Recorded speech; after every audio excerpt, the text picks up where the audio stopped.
இன்னைக்கு நம்ம அந்த சூப்பர் கியூப் செகண்ட் எபிசோடு தான் பார்க்க போறோம். எபிசோட ஓப்பனிங்ல நம்ம ஹீரோவை அந்த டிமென்ஷன்ல இருந்து வெளியில வானத்துக்கு மேல பறக்க வைக்கும். டக்குனு டெலிபோர்ட் பண்ணி ஒரு பில்டிங் மேல கொண்டு வர ஒரு செகண்ட் ஜர்க்கா இருந்து கீழே விழுந்தா என்ன ஆகுறதுன்னு நினைச்சிட்டு ஒருவேளை நமக்கு இன்னும் பயிற்சி வேணுமோன்னு நினைக்க அப்ப அந்த வாய்ஸ் ஓவர் கேக்கும், தலைவா அந்த மாதிரி எனர்ஜி வந்து கம்மியா இருக்குது, சோ அதனால ஒவ்வொரு டெலிபோர்டேஷனுக்கு நடுவுலயுமே ஒரு நிமிஷம் கேப் வந்து எடுக்கணும் அப்படின்னு. இதெல்லாம் ஆட்டோமேட்டிக்கா பேட்டரி சேவிங் மோடுக்கு போயிருமா என்ன, ஒரு நிமிஷம் கேப் எடுத்துக்குதுன்னு சொல்லுதெல்லாம் யோசிப்பான். சோ ஆகையால் இதை பயன்படுத்துறதுக்கு எனர்ஜி தேவைப்படும் அப்படின்னா எல்லா நேரத்திலயும் இதை பயன்படுத்த முடியாது, தேவையான நேரத்துல மட்டும்தான் பயன்படுத்த முடியும். உனக்கு புரியுது? ஓகே, அப்படின்னா அப்ப அந்த டெலிபோர்டேஷனை பயன்படுத்தினா இங்க இருந்து எங்கேயாவது விழுந்து சாகறதுக்கு கூட வாய்ப்பு இருக்குது இல்ல, வேற ஏதாவது உங்கள்கிட்ட இருக்குதான்னு கேட்க, ஏதோ மைக்ரோவேவ் ரேடியேஷன் அப்படின்னு ஒரு பவர் இருக்கும். இந்த மாதிரி தன்னோட 15 மீட்டருக்கு உள்ள சுற்று வட்டாரத்துல என்னென்ன இருக்கோ அது எல்லாத்தையும் அவங்களால கவனிக்க முடியும். கண்களால கிடையாது, வெறும் உணர்றது மூலமா மட்டுமே. சோ வீட்டுல இருக்கிற திங்ஸ் எல்லாத்தையும் அவன் செக் பண்ணிக்கிட்டு இருக்கேன். அப்ப ரொம்ப நேரம் அந்த பவரை பயன்படுத்தினோடனே ஒரு மாதிரி வீக் ஆயிருவானா, திருப்பி அதே டிமென்ஷனுக்கு வந்துருவான். டேய் என்னடா இத பயன்படுத்தினதுக்கு இந்த அளவுக்கு டயர்டா இருக்குதுன்னு சொல்லி நம்ம ஹீரோ டக்குன்னு நெஞ்சில எல்லாம் கை வச்சுக்குவானா. ஆமா, இந்த மாதிரியான பவர்ஸ பயன்படுத்துறது உங்களோட எனர்ஜியை வந்து ட்ரெயின் பண்ண வைக்கும். ஆனா ஒரு பிகினருக்கு நீங்க மேலுமே சூப்பரா தான் பண்ணிட்டு இருக்கீங்கன்னு சொல்லக்குள்ளேயே அவன் மயங்கி போயிருவான். கொஞ்ச நேரம் கழிச்சு அவன் பெட்ல இருந்து கண் வெளிப்பானா, என்ன நான் வந்து டயர்ட் ஆயிட்டேன்னு சொல்லி திருப்பி என்ன கொண்டாந்து போட்டுட்டேன்னு கேட்க, ஆமா உங்களுக்கு ரெஸ்ட் வேணும் அப்படின்னு அதோட வாய்ஸ் கேக்குமா. பார்த்தா அது பக்கத்துல கியூப் மாதிரி வெளியில இருக்கும். ஏய் நீ எப்படி வெளியே வந்த அப்படின்னு சொல்லி கத்திக்கிட்டு இருப்பானா. ஆமா, நான் உங்க உடம்புக்குள்ள இருந்தேன் அப்படின்னா உங்களோட எனர்ஜியை நான் பயன்படுத்திக்கிட்டே இருப்பேன். நீங்க டயர்டா இருக்கும் போது ஃபர்தரா உங்களோட எனர்ஜியை நானும் கன்சியூம் பண்ணனா நீங்க இறந்து போயிருவீங்க. இறந்து போயிட்டீங்க அப்படின்னா நானும் மறைஞ்சு போயிருவேன். அதனாலதான் நான் உங்க பாடியை விட்டு வெளியே வர்றதுதான் சிறந்த ஒரு ஆப்ஷனா இருக்குன்னு சொல்லி வந்தங்க போது நம்ம ஹீரோவும் அதை தொட்டு பார்த்துட்டு அப்படியே எடுத்து வச்சுக்கிறேன் கையில. அப்படின்னா நான் அப்போ ஒரு சூப்பர் ஹியூமன், சரி உன்னை பத்தி ஏதாவது தேடி பாப்போம்னு சொல்லி இன்டர்நெட்ல தேடி பாக்குறேன், எதுவும் கிடைக்கல. ஈவன் அந்த கியூபு கிட்டயுமே உன்னை யாரு உருவாக்குறதுன்னு கேட்க அதை பத்தின டேட்டா என்கிட்ட இல்லன்னு சொல்லும். அப்ப நம்ம ஹீரோயின் கிட்ட இருந்து மெசேஜ், நாளைக்கு நாம 2 பேரும் லஞ்ச் சாப்பிட போகலான்னு. ஓகே ஜாலி, நம்ம ஹீரோ ஹாப்பியா இருப்பான். பட் இருந்தாலும் அவனை சில பசங்க எல்லாம் மிரட்டி இருந்திருப்பானுங்கல்ல, அதெல்லாம் யோசிச்சு பார்த்துட்டு கண்டிப்பா நம்ம ஹீரோயின் அவங்க கிட்ட இருந்து ப்ரொடெக்ட் பண்ணணும்னு நினைப்பான். இருந்தாலும் அவங்க கூட மேபி சண்டை போடும் போது இதே மாதிரி எங்கேயாவது பேட்டரி இது வீக் ஆயிடுச்சுன்னா என்ன பண்றது, ஏன்டா கியூபே உன்னோட பவர்ஸ் அப்கிரேட் பண்றதுக்கு வேற ஏதாவது வழி இருக்குதான்னு கேட்கும் போது, ஆமா எனர்ஜி ஜெம்ஸ பயன்படுத்தி உங்களால என்னோட பவர்ஸ் அப்கிரேட் பண்ண முடியும்.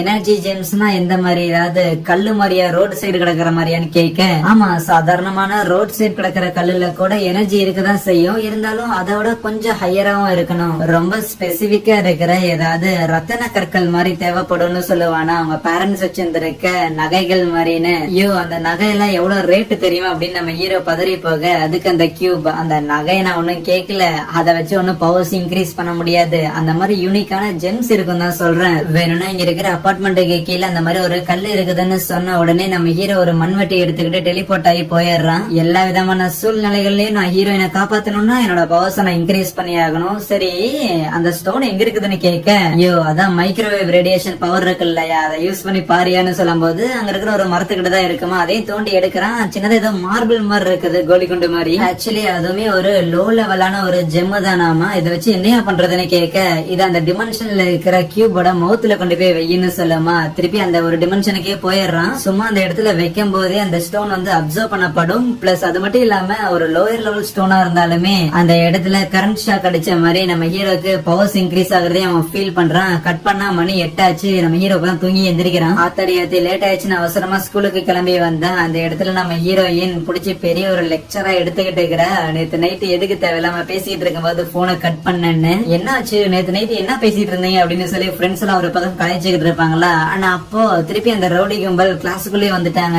சம்பந்தமே இல்லாம ஏதோ ஒரு புள்ளப்பூச்சி எழுத்து போட்டு டமால் டமால் அடிச்சுக்கிட்டு இருப்பாங்களா. இத பார்த்து நம்ம ஹீரோக்கு ரைட் ஏதோ பிரச்சனை போலன்னு சொல்லி நம்ம ஹீரோயினை ஓரமா போய் டெஸ்க்ல உட்கார சொல்லிட்டு, ஆஹா நேத்து நடந்த விஷயத்துக்காக நம்மள தேடிதான் வந்திருப்பானுங்க போலயே அப்படின்னு நம்ம ஹீரோக்கு பக்கு பக்குன்னு தான் இருக்குது. அதே மாதிரிதான் அவனுங்களும் நம்ம ஹீரோ தேடிதான் வந்திருக்கானுங்க. என்னடா புக்க வச்சு மறைச்சுக்கிட்டு இருக்கிறியான்னு நம்ம ஹீரோ கிட்ட தான் வர பாப்பானா. அப்ப நம்ம ஹீரோ அந்த சிஸ்டம் கிட்ட, சரி இங்க இருக்கிற இந்த 5 பேரை எதிர்க்கிறதுக்கு என்னால முடியுமான்னு கேட்கும் போது, இந்த 5 பேரோட ஸ்ட்ரென்த்தை கூட்டி கழிச்சு பார்த்தா 5 பாயிண்ட் தான் வருது, ஆனா உங்களுக்கு 22 பாயிண்ட் இருக்குது. சோ கண்டிப்பா நீங்க தான் ஜெயிப்பீங்கன்னு அது ஒரு கான்பிடன்ஸ் கொடுக்கும். அதுவே நம்ம ஹீரோயின் அந்த ரவுடி பையன் அதே இடத்துல நிறுத்திட்டு, எதுக்கு தேவையில்லாம ஹீரோவை டிஸ்டர்ப் பண்ணிக்கிட்டு இருக்கிற, எங்க 2 பேரையும் விட்டுரு எதுவும் பண்ணாதுன்னு சொல்லும் போது, பாத்தையா புள்ள அந்த ஹீரோ பையன் எவ்வளவு ஒரு கோலையா இருக்கிறான்னு, போய் அவனை காப்பாத்திக்கிறதுக்காக உன்னை எந்திரிச்சு பேச விட்டு அவன் வேடிக்கை பாத்துக்கிட்டு இருக்கிறான். அதனாலதான் சொல்றேன் நீ என் கூட இருக்கிறதான் கரெக்ட் அப்படிலாம் பேசிட்டு இருப்பானா. சடனா நம்ம ஹீரோ உள்ள வந்துட்டு, ஓகே ஓகே போதும் போதும் எனக்காக பேசினதெல்லாம் இனிமேல் மாமன் பாத்துக்கிறேன்னு சொல்லும் போது அவன் டக்குன்னு நம்ம ஹீரோ மேல கை வைக்க போயிருவானா, எவ்வளவு தைரியம் இருந்தா என்னடா பேசுவேன்னு டக்குன்னு நம்ம ஹீரோ பவரை பயன்படுத்தி அவன் கையை பிடிச்சி அப்படியே திருப்பிட்டு,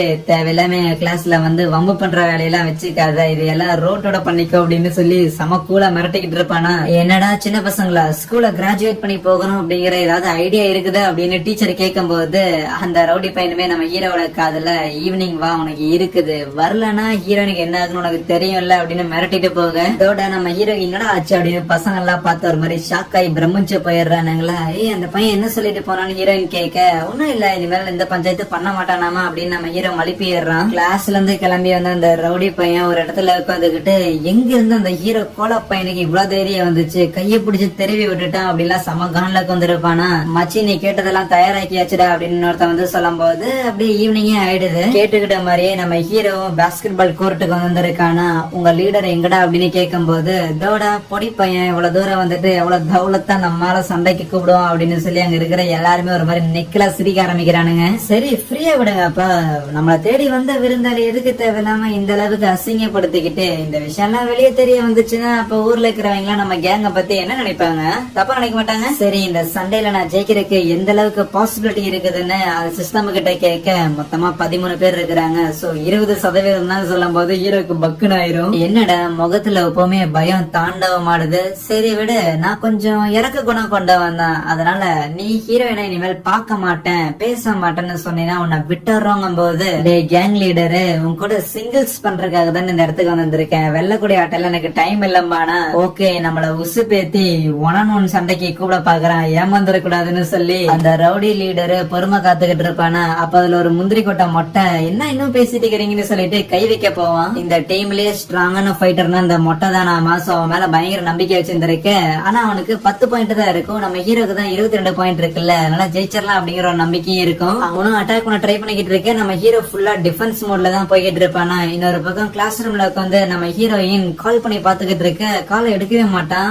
ஏன்னா இங்க அவ்வியாசம் சண்டை போட்டுட்டு இருக்கிறான். அந்த மொட்டையும் கையை தூக்குறான் காலை தூக்குறான், எல்லாத்துல இருந்தும் நம்ம ஹீரோ எஸ் ஆக கொஞ்ச நேரத்துக்கு மேல அவன் டயர்டாக ஆரம்பிச்சிடறானா. அந்த சிஸ்டமும் சொல்லும் கரெக்டான கேப்ப பார்த்து பொக்குன்னு வச்சிருன்னு. டே மொட்டை இன்னும் என்னடா பண்றேன்னு அந்த ரவுடி பையன் கத்தும் போது, அவனும் அவசரத்துல சண்டை போட வருவானா. அவன் கால புடிச்சிட்டு பவரை சார்ஜ் பண்ணி வச்சு ஒரு பஞ்சு அவள் தான் போய் சொருகிக்கிறான். ஆத்தாடியாத்து இந்த டம்மி பையனுக்குள்ள இவ்வளவு ஸ்ட்ரென்த் அப்படின்னு இருக்கிற எல்லாருமே ஆச்சரியமாயி போயிடுறானுங்க.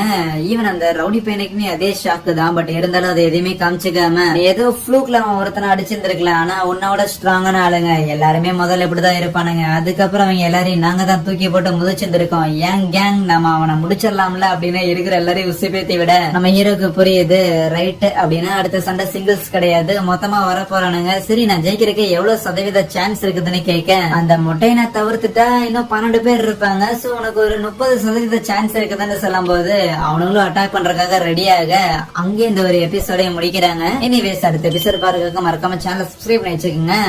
So yeah, thank you.